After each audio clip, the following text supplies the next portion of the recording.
On Chicago's South Side, everybody knew Ambry. She moved between neighborhoods, kept friendships across enemy lines, and had a personality that made her impossible to forget. But over time, a different kind of reputation began following her, one that had nothing to do with warmth or laughter. People started calling her the Backdoor Queen, and once that nickname took hold, it changed everything. What happened next involved some of Chicago's most well-known street figures, and it ended in a way that stunned even the people closest to her. Ambriana Collins, better known around her neighborhood as Ambry or Brisky, was born on March 18, 1994 in Chicago, Illinois, to her mother, Tamika Collins. Her father was largely absent from her life, so she was raised by her mother and grandmother. Together, they did everything they could to give her a home in a place where simply making it through each day could be a challenge. She grew up in Jarrow City, a neighborhood on Chicago's South Side where almost everyone knew her. Ambry had a personality that was impossible to miss.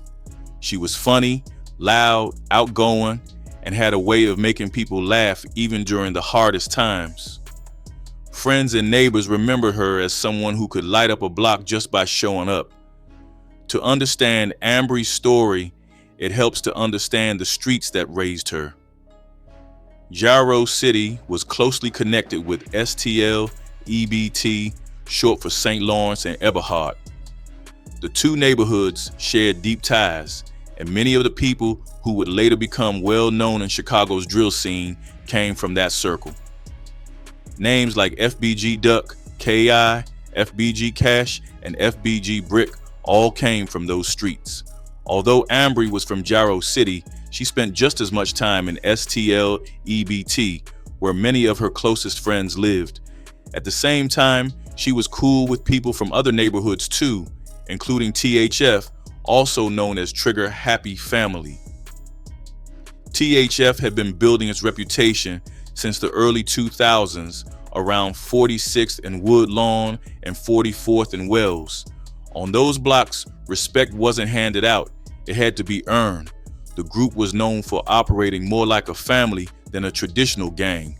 Loyalty meant everything, and members were expected to stand by one another no matter what. People called them by several different names. Terrortown reflected the fear their name carried on the streets. Trigger Happy Family highlighted the close bond between its members. Others knew them as Gouda Gang, Black World, or Call Town. Within THF itself were different factions, including the Mix, the Black Disciples, and the Renegades, all of which helped shape the group's influence across the South Side. That influence also brought plenty of enemies. THF found itself in long-running conflicts with groups like 0521 Young Money, 757, STL, EBT, Jarrow City, and RO69 Brick Squad. At the same time, they maintained strong alliances with fellow Black Disciple sets such as O Block, THF 44, 600, OBN, and 300 Lamron. By the early 2010s, Chicago's streets were changing fast. Long-standing rivalries were becoming even more violent, while the city's drill music scene was exploding onto the world stage. Artists like Chief Keef and G Herbo were turning neighborhood stories into global headlines. For many people watching from the outside, it looked like music. For the people living there, it was everyday life. Like countless young people growing up in these neighborhoods, Ambry was never known as an active gang member. She was simply surrounded by that world from the day she was born. The streets shaped where she went, who she knew, and how she survived. In many ways, adapting wasn't a choice. It was reality. Then came the summer of 2013 when one incident would permanently damage the relationship between Jarrow City and STL EBT. According to people familiar with what happened, FBG Duck's brother Brick was supposed to ride with several men from Jarrow City on a mission targeting rivals in Parkway Gardens, better known as O Block. But before they even reached their destination, everything fell apart. Instead of carrying out the plan, the men allegedly robbed Brick of his guns before throwing him out of the car inside rival territory. On those streets, being left alone in the enemy territory wasn't just dangerous, it could easily become a death sentence. Brick survived, but he wasn't willing to let the betrayal stand. Word spread that later that same night, he tracked down every person involved and brutally assaulted them, breaking each of their jaws. The beating only fueled the conflict. Not long afterward, those same men reportedly learned Brick would be attending a party. They showed up looking for revenge, and before long, gunfire erupted. Brick managed to escape. Someone else didn't. 13-year-old Taekwon Tyler had nothing to do with the dispute. Months earlier, after another young person had been shot in the neighborhood, his mother, Sandra Tyler, became terrified that her son would become the next victim. Hoping to protect him, she sent him to live with relatives in East Moline. For 8 months, he stayed away from the violence. Eventually, Taekwon came home. He had only been back for 2 weeks when he asked his mother if he could attend a party in Woodlawn with his older sisters, who were 15 and 19 years old. After some hesitation, she finally agreed. It became a decision that would haunt her forever. As the family was leaving the party, several gunmen suddenly opened fire into the crowd. According to family representative Jones, Taekwon was never the intended target. He was simply caught in the middle of someone else's war. The young teenager ran as bullets flew around him, trying desperately to escape. Around 1:25 that morning, one round struck him in the chest. He collapsed on the sidewalk, where paramedics found him moments later. He was rushed to Coma Children's Hospital, but despite every effort to save him, he was pronounced dead.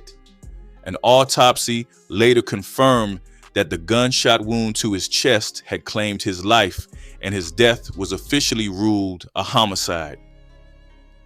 The tragedy became even more heartbreaking because Sandra had arrived shortly after midnight to pick up her children from the 6200 block of South Rhodes Avenue. Instead of driving her family home, she found her youngest son lying on the pavement, fighting for his life. She later recalled holding him in her arms on that sidewalk as she spoke to him, praying he would survive. She would forever regret allowing him to attend the party, remembering him as her loving, respectful little boy. Taekwon had been preparing to start 8th grade that fall. He loved playing basketball with his friends, but his real passion was drawing. Art was his favorite subject, and those closest to him said he had genuine talent. His family remained active in the community through Allen Temple AME Church in Chatham, where they were well known. His aunt, Sherry, remembered him as an unusually gentle child with striking gray eyes, long eyelashes, and what she described as the soul of an old man. She often spoke about how close they were, reminding people that he wasn't just another name in a news report. He was a son, a nephew, and a child who was deeply loved. In the days after the shooting, a small memorial appeared where he had fallen. It wasn't elaborate, just a cardboard box decorated with glittery lays, a single glow stick, and handwritten messages from friends and neighbors. Many of those notes simply called him Lil Bro, but Taekwon's death would end up changing far more than one family.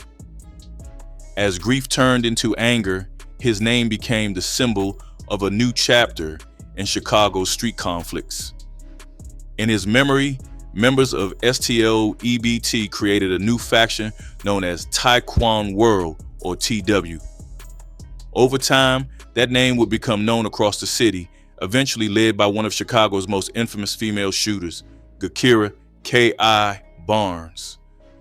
Now, even though Ambry grew up in Jarrow City, she couldn't get past what had happened. From her point of view, the people from her own neighborhood had crossed the line.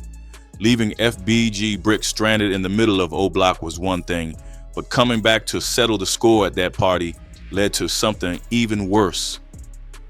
A 13-year-old boy named Tyquan Tyler lost his life over a conflict that had nothing to do with him. That tragedy stayed with her. She never completely cut ties with Jaro City, but after that, she spent more and more of her time around STL EBT. Those became the faces she was around every day, and before long, people started associating her more with STL than the neighborhood where she was raised. By the end of 2013, though, Ambry slowly disappeared from the streets. She wasn't outside like she used to be. Around that same time, she learned she was pregnant with her boyfriend, Teddy Gage's child.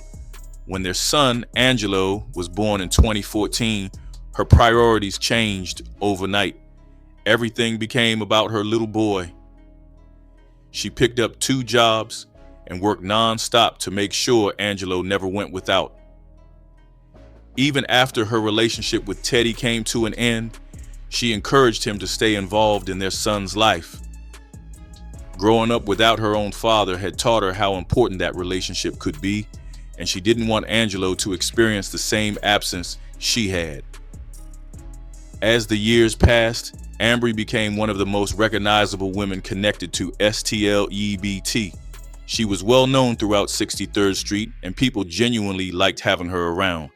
A lot of the guys openly admitted they thought she was beautiful, while others quietly hoped they had a chance with her. Naturally, rumors followed wherever she went. One of the biggest rumors linked her to FBG Cash. Anyone who watched the old STL Hood vlogs could see why people talked. The chemistry between them was obvious, and fans constantly speculated that there was more going on than just friendship. Still, Ambry's reputation wasn't built because she carried a gun or claimed to be a shooter. It was built because everybody seemed to know her. She had friends on different blocks, even among neighborhoods that were actively at war with each other. That was rare on Chicago's South Side. No matter whose vlog was being recorded or whose gathering was happening, there was a good chance Ambry would be somewhere in the background, laughing, talking, or simply hanging around. But life on the South Side came with a painful reality. Death was never far away. Over the years, Ambry buried friend after friend. One of the hardest losses came in 2017 when FBG Brick was killed. Brick and his friend Stanley Kobe Mack were gunned down in Woodlawn during the afternoon on the 6300 block of South St. Lawrence. When officers arrived, they found Brick lying in front of a house with a gunshot wound to the head. Kobe Mack was discovered in a nearby gangway after being shot in the back and arm. Neither man survived. The medical examiner later determined that both had died from multiple gunshot wounds, officially ruling the killings as homicides. Sadly, that wasn't the end of the heartbreak. If anything, 2018 would prove even more devastating. In April, Ambry lost Teddy Gage, the father of her son, after his battle with cancer. She shared her grief online, promising that no matter what happened, she would always be there for Angelo and make sure he grew up knowing he was loved. But while she was mourning one loss, another chapter of her life was about to begin. It was during this period that people started calling her the Backdoor Queen of Chicago, a nickname that would follow her for years. That reputation traced back to a confrontation with Ronald Crump, better known on the streets as Mubu Crump, or simply the scorekeeper. Crump was one of the most recognizable members of King Louie's Mubu crew, short for Man Up Band Up. The group was built around loyalty, survival, and standing together through anything. To them, street life wasn't just something they rapped about. It was something they lived every single day. Crump's music reflected exactly that. His lyrics talked about violence, poverty, betrayal, and the harsh reality of growing up on Chicago's South Side. Off the mic, his reputation was just as serious. He was a respected gangster disciple from Dro City, and his name carried weight throughout the city. As his influence grew, so did the number of enemies watching his every move. Adding even more fuel to the fire, Crump was also extremely close to 051 Melly, another feared figure whose name already carried plenty of attention on the streets. On May 25, 2018, all of those worlds collided. A house party was underway on the 6800 block of South Morgan. Ambry was there. Mubu Crump was there. So was 051 Melly. At first, everything seemed normal, but before long, the mood changed. Crump and Melly confronted Ambry about her relationship with THF. Emotions were already running high. Crump had recently lost a cousin, while Melly was grieving the loss of an uncle. Frustration quickly turned into accusations. They questioned where her loyalty really stood. In front of everyone at the party, they mocked her, embarrassed her, and accused her of playing both sides. For Ambry, the humiliation hit hard. According to people familiar with the situation, she left that confrontation determined not to let it slide. While she was still at the party, she reportedly reached out to STL member Can't Get Right. She knew he had feelings for her, and she also knew he had every reason to hate the two men who had just embarrassed her. The moment she explained what had happened, he was furious. For Can't Get Right, this wasn't just about defending Ambry. It was personal. His problems with Melly and Crump had been building for months. Back in 2017, a video circulated showing Can't Get Right dropping wise in front of 051 Melly, a gesture widely seen as blatant disrespect toward Melly's crew. Then, things escalated even further. Only weeks before the party, Can't Get Right had reportedly been jumped in Troll City by people connected to Mubu Crump. Not long after, Crump and Melly allegedly laughed about the incident during an Instagram live. That humiliation stayed with him. By then, Can't Get Right already had a reputation as one of STL's feared shooters. According to street accounts, after receiving the party's location, he saw an opportunity to settle multiple scores at once.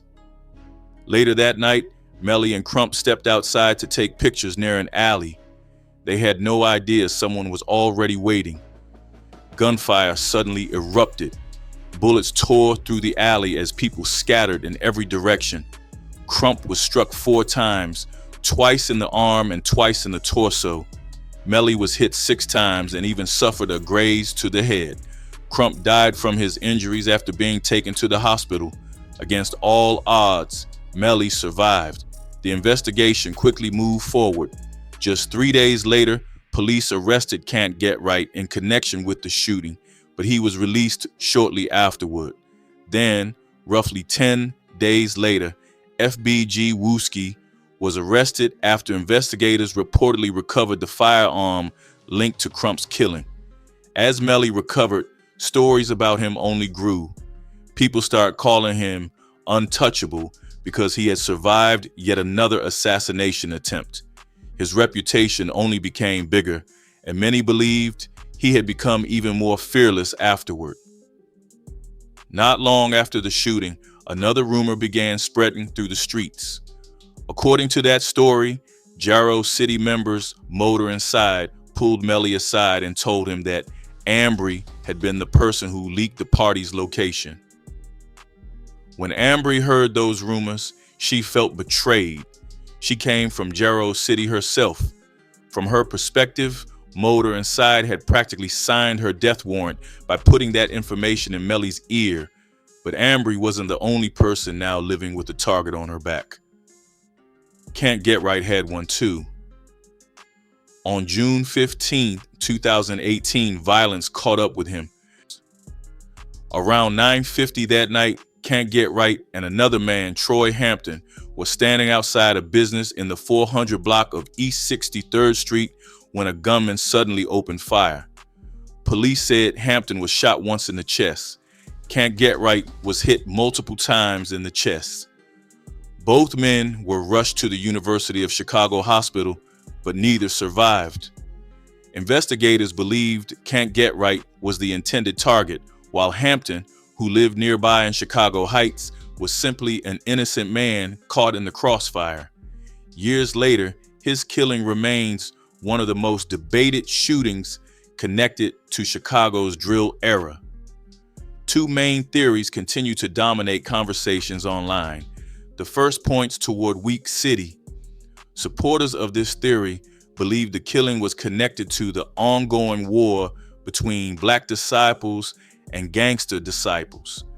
They also point to long-standing rumors that Can't Get Right had played a role in the killing of T. Roy, leading some to speculate that members like Muwop and Duke carried out the retaliation. The second theory centers on 051 Melly.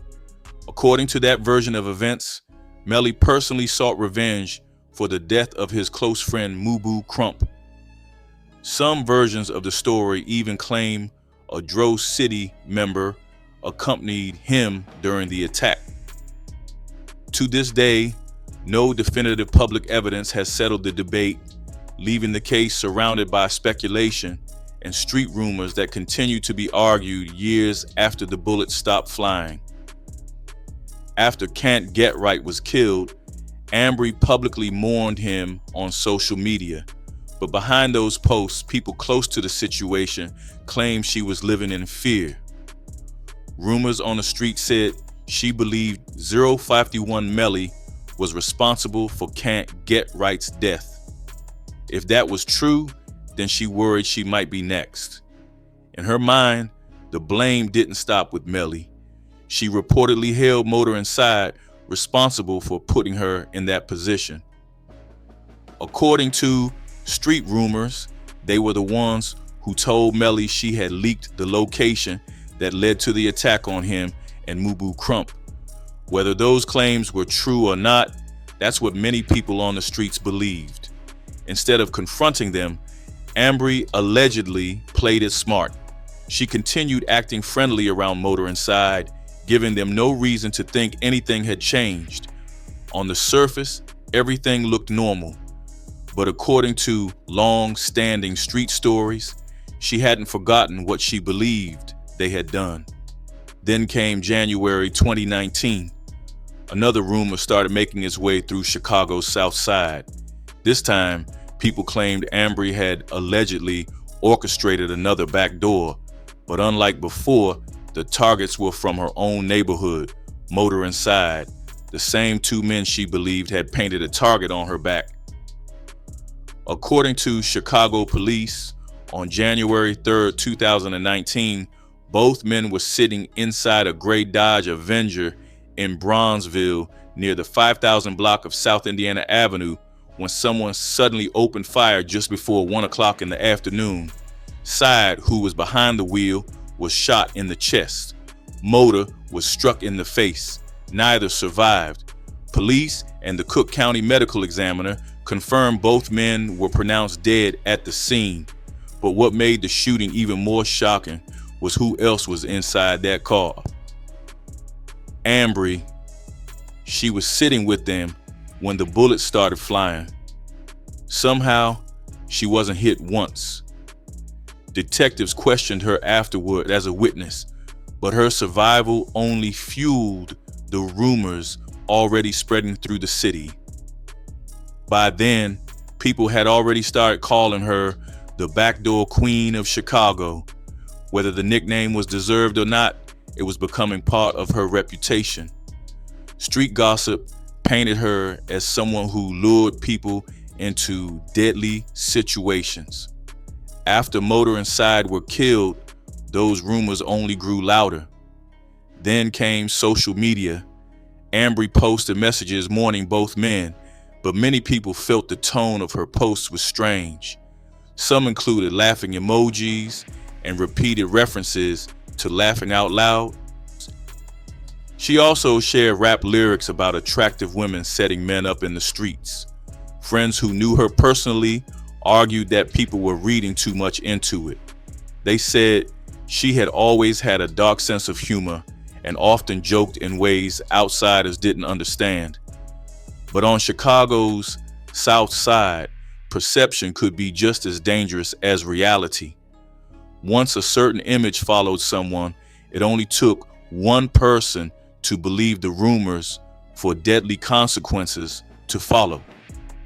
Less than a month later, tragedy struck. Around 2:35 in the morning on January 25, 2019, officers responded to reports of gunfire in an alley near the 10700 block of South Eberhard. When they arrived, they found Ambry lying on the ground with multiple gunshot wounds to her chest. Witnesses told investigators they saw a white truck speeding away immediately after the shooting.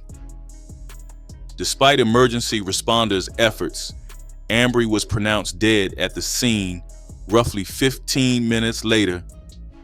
She was only 24 years old. An autopsy later confirmed she had died from multiple gunshot wounds, and the Cook County medical examiner officially ruled her death a homicide. Because of the number of shots fired, many people believed the killing was personal.